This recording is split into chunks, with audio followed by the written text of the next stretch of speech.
जय श्री राम, हर हर महादेव। आप लोग कैसे हैं? आई होप आप लोग अच्छे होंगे। तो आज की इस वीडियो में हम लोग जानेंगे कि कक्षा 10वीं के हिंदी गद्य खंड का अध्याय 5 नागरिक लिपि निबंध से अत्यंत वीवीआई ऑब्जेक्टिव कंसेप्ट मैं जादुई ट्रिक के माध्यम से बताऊंगा।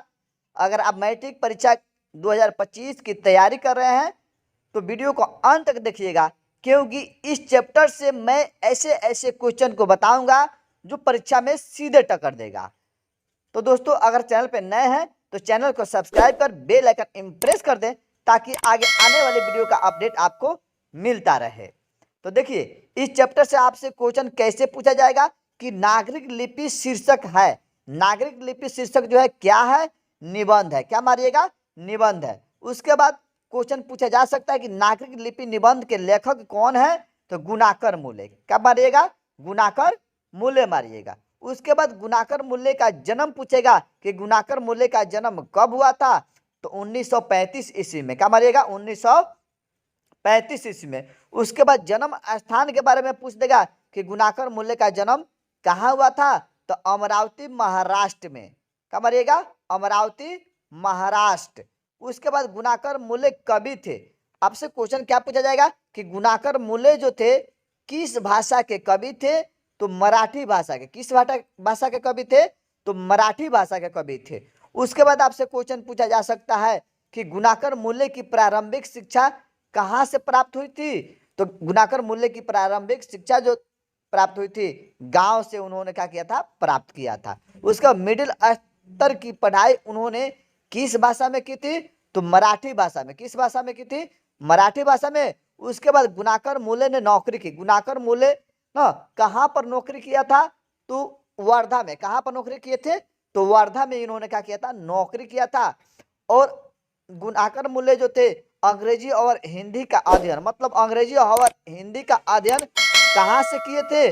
तो वर्धा में किए थे। वहीं पर यह इन्होंने गुणाकर मूल्य गए थे और इनकी पारिवारिक स्थिति जो थी दयनीय थी, इसलिए उन्होंने वहां नौकरी कर कर और अपना अध्ययन कार्य कर रहे थे। मतलब वहीं पर, मतलब अंग्रेजी और हिंदी का अध्ययन इन्होंने वार्धा में किया और वार्धा में नौकरी कर कर इन्होंने क्या किया था?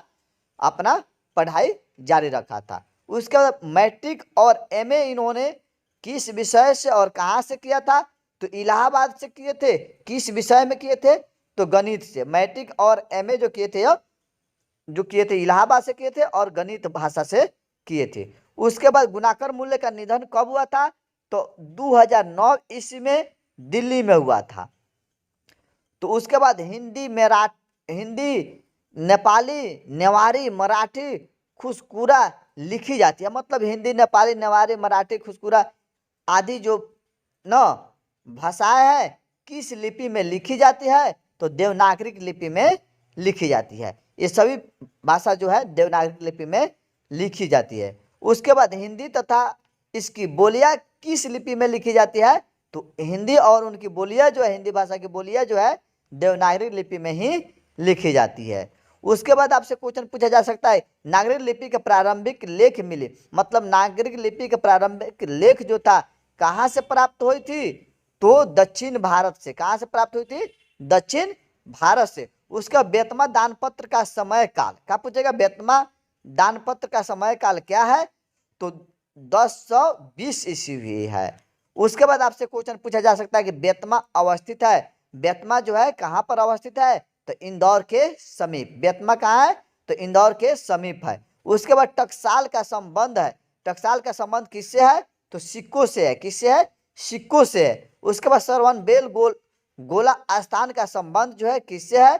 तो जैन धर्म से है। जैन धर्म के लोगों का जो तीर्थ स्थल जो था वही श्रवणबेल गोल स्थान माना जाता है। तो वही श्रवणबेल गोला स्थान का संबंध जो है किस धर्म से है? तो जैन धर्म से है। उसके बाद हिंदी के आदि कवि कौन है?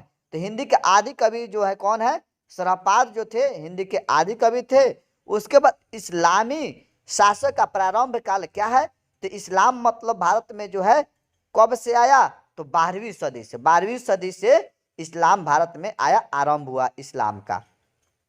उसके बाद नागरिक लिपि पर लिखा गया ताम्रपत्र का समय काल पूछेगा कि नागरी लिपि पर लिखा गया ताम्रपत्र का समय काल क्या है, तो 1060 ईस्वी। उसके बाद गणित सार संग्रह की रचना किसने की थी, तो महावीर आचार्य ने। महावीर आचार्य जो थे गणित सार संग्रह की रचना किया था। उसके बाद गणित सार संग्रह की रचना काल पूछ देगा कि कब है, रचना काल क्या है, तो 850 ईस्वी मारिएगा। उसके बाद समांगड दानपत्र का समय काल पूछेगा तो 754 ईस्वी मारिएगा। उसके बाद समांगड दानपत्र का किनके द्वारा मतलब लिखी गई थी, तो राष्ट्रकूट राजा दंती दुर्ग के द्वारा। उसके बाद आपसे क्वेश्चन पूछा जा सकता है कि विजयनगर के शासकों के लेख न किस भाषा में लिखे गए को क्या कहा जाता है, तो नंदी नागरी के नाम से विजयनगर के शासकों के लेख जो है किस नाम से जाना जाता है, तो नंदी नागरी के नाम से। उसके बाद केरल के वीर केरल अस्त्य शब्द जो है किस लिपि में है, तो देवनागरिक लिपि में लिखी जाती है।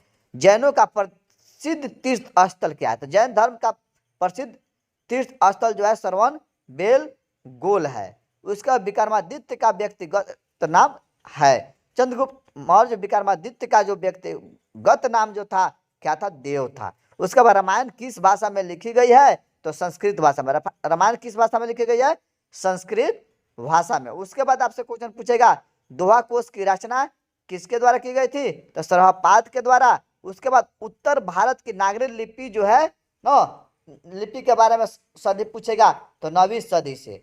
उत्तर भारत की नागरी लिपि का प्रारंभ जो पूछेगा 9वीं सदी से हुई थी। मिहिर भोज की ग्वालियर प्रशस्ति किस भाषा में है, तो संस्कृत भाषा में। उसके बाद किसे देवनागरी की संज्ञा दी गई है, तो काशी को देव नगरी की संख्या जो दी गई है किसे दिया गया है, तो काशी को देवनागरी की संज्ञा दी गई है। उसके बाद सिद्धम क्या है, तो सिद्धम एक प्रकार की लिपि है। बांग्ला लिपि प्राचीन नागरी लिपि की है, तो बांग्ला लिपि को प्राचीन नागरी लिपि की बहन माना जाता है। तो वही कह रहा है कि बांग्ला लिपि प्राचीन नागरी लिपि की है, क्या है, तो बहन है। तो इस प्रकार से आपसे क्वेश्चन इस चैप्टर से पूछे जाएंगे। इस चैप्टर को आप भली भांति कंसेप्ट बनाइएगा ताकि आपका रिजल्ट जो हो बेहतर से बेहतर आए। जय हिंद, जय भारत।